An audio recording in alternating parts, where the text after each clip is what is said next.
Јавате нова интервју од 2010 година со внуката на Гоце Делчев. Ајде вечерва да одговориме на дилемата или на прашањето дали Гоце Делчев бил православец или бил католик. Односно, ако веќе говориме за Ванчо Михајлов и неговите релации со Ватикан, да видиме какви биле релациите на Ватикан со Гоце Делчев. Вие се чувствувате ко бугарка или ко македонка?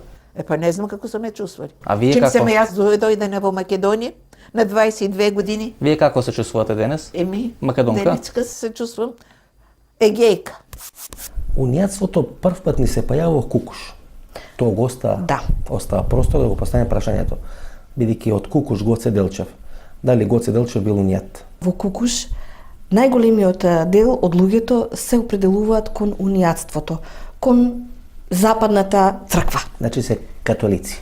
Да, го прифаќаат папата за врховен владетел. Дедото на Гоце Делчев е еден од потписниците на барањето на унија со папата. Да, значи, апсолутно. Тој е роден дедо на Гоце Делчев. Апсолутно. Татко на неговиот татко. А Гоце Делчев како прваче се запишува во унијатското училиште, а подоцна се префарла во Бугарското екзархиско училиште, па потоа Бугарската екзархиска гимназија во Солун. Меѓутоа братот на Гоце Делчев, помалиот, завршил унијатско, односно католичко училиште во Кукуш. Да, и дури постои размислување од страна на Гоце да го упати во Солун, во просторот Зејтинлик, каде што се наоѓа не е тоа класична гимназија, но училиште за едно тако стручно гимназиско образование. Финансирано од Ватикан. Да.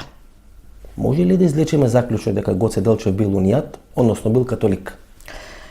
Премногу би било директно, бидејќи ние немаме директни податоци, но дека Гоце имал потреба и желба да комуницира и да биде во близина со тие луѓе и да има нивната поддршка, не е само тој факт.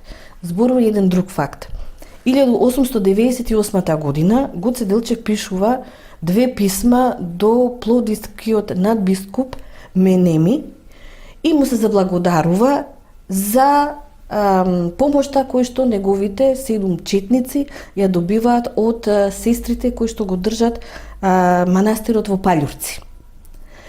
Покрај таа благодарност која што изразува Гоце Делчев до надбискупот, многу убаво пишува што значи Македонската револуционерна организација.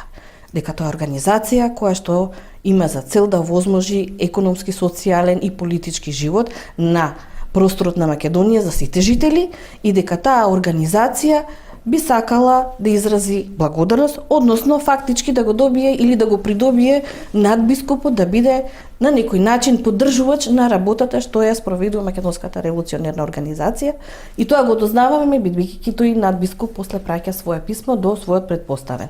Можеме ли со сериозност да отфрлиме дека Гоце Делчев не бил унијат или не бил католик? Не можеме да отфрлиме, меѓутоа исто така со голема сериозност мора да потврдиме. А вие убаво спомнавте, треба да ги видиме архивите.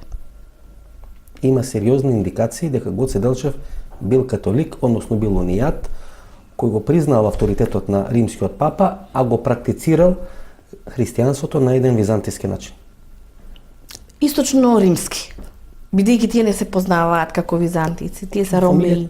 Во фамилијата на Гоце Делчев се наоѓаат сериозни елементи на унијатство, на католицизам. Па до крајот Кукуш останува сериозен центар на унијатство.